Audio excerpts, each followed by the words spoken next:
Sisters in Crime, and Lake Superior Writers. And she gardens. Your first book was published in the spring of 2006, and it was called Mayday. It's the beginning of a series that you call Murder by Month, published by Midnight Ink.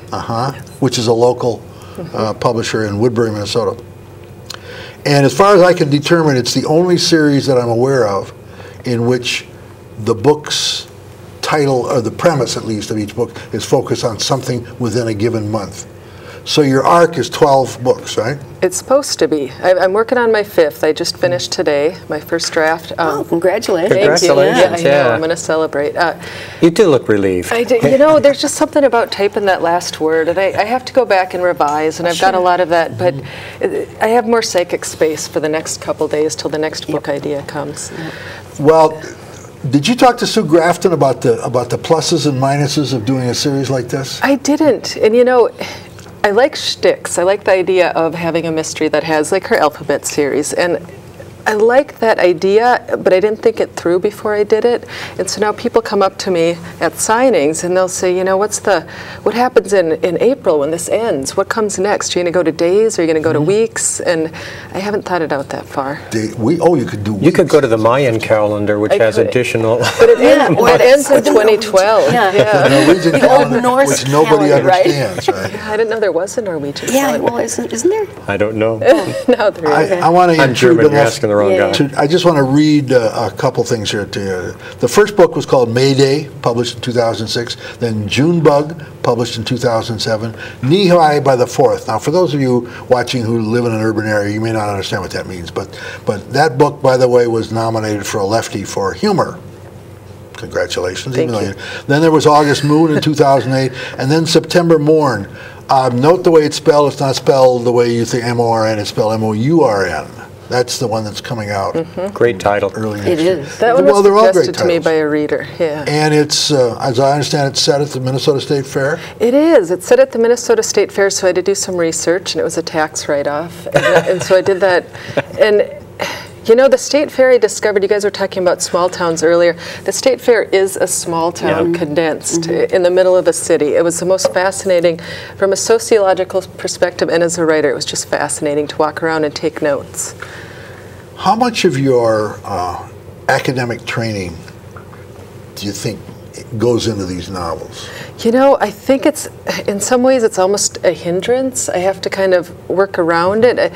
For sociology, definitely the people watching plays a part in it. And for teaching English, the grammar. I've got really good grammar.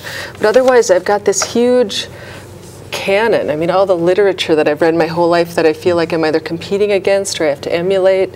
And so I have to just push that aside to get at the story I want to write.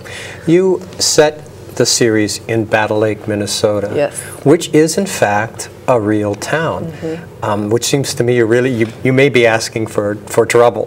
What kind of a reaction have you had from the real life residents of Battle Lake, Minnesota? Battle Lake. You know, the ones who show up are really supportive. But I've had a few people, literally my first signing was in Paynesville, and it's my hometown, and this woman came up and she said, and Mayday had just come out, and she said, my dad is the mayor of Battle Lake, and he hates your book. Oh, no. But I love it, so will you sign my copy? And I said, I'd love to sign your copy. Thanks for asking. But you know, the people who show up are very supportive. They're very nice. They're very happy about it. So hopefully the ones who don't like it will stay home. Talk a little bit about the role of the Lake Superior Writers Group in your development.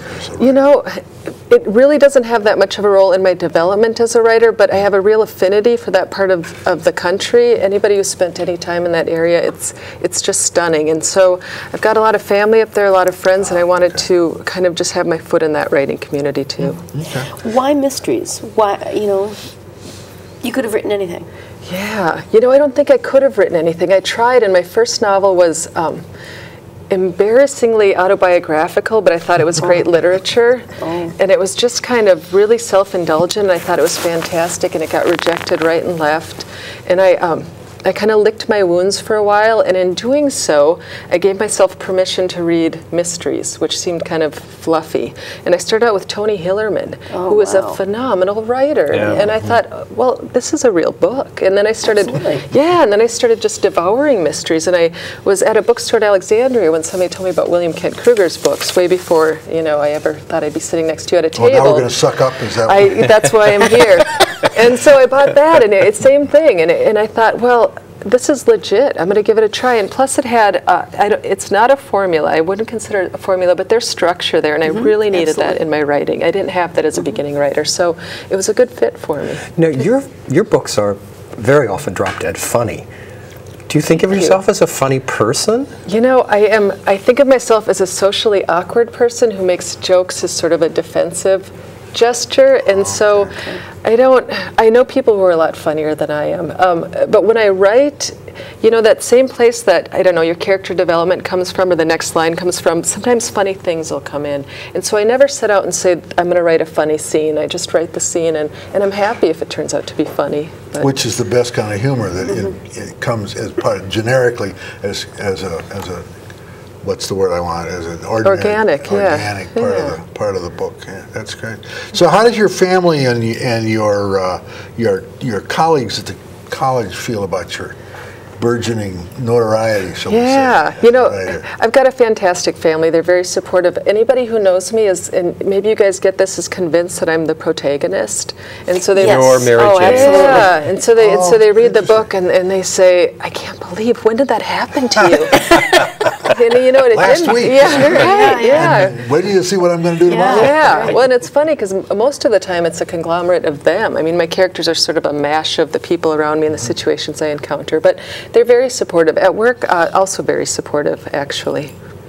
If you've just finished your 5th, you have at least 7 more to go in this series.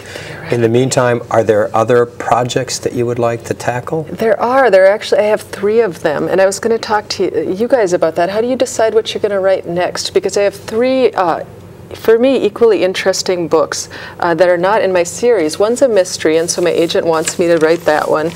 The other one I have a first draft of. It's a historical fiction, which is kicking my butt. It's so hard to write, but it's really topical, and so that one's interesting to me. And the third is a young adult novel that my kids have inspired. And so how do you pick? How do you guys choose what your next project is going to be? You have to wait for one to sort of shout the others down. Be louder? Yeah, it comes out and suddenly says, you've got to do this. My contract tells me. Oh, Well, there's that. enough, yeah. Thank you, Jess. Thank you for a lot having of me. fun. Great having you.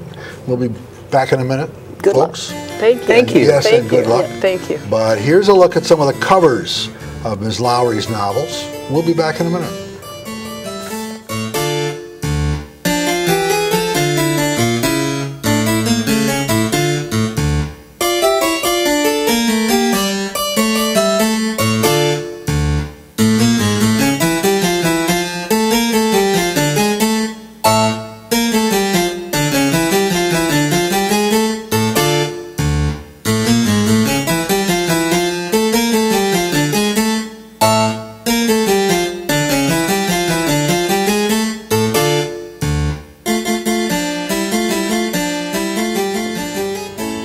Well, ha ha and ho ho. Many To you too. Yes, and to you likewise. Many mystery writers are funny, and some, like Chris Grabenstein and Mark Billingham, have done professional comedy. But the question is, how much of that should be found in crime fiction? What's your take on this whole thing? Well, Because you write funny books. I do, yes, and I love humor in books. But first, I think I should preface anything that I say by stating that you can't tell anybody what's funny. I mean, some people will find something funny that you've written, others will read right over it and they don't see any humor in it. I have a quote here from Dave Barry, which I think is interesting. If you're going to write humor, you have to take it just as seriously as if you were going to write about anything else. You have to work hard to get it to work. It's writing, it's not sitting and talking to your friends. And you may be very funny sitting and talking to your friends, but there's a definite craft involved in taking strangers and getting them through something that you've written in a way that they find to be amusing. He gives his drafts to his wife, and he said since she finds nothing he does funny, that she's a very hard critic. So if he gets a chuckle out of her, he knows feels he's doing it. nailed Yeah, he's really Get done a something. belly laugh from everybody else. And I used to give my drafts to my partner, and I loved it when she just fall apart laughing, until I realized that she wasn't laughing at what I was writing. She was laughing at my spelling. Your creative punctuation. Yeah, there you I go. see. I see. Before I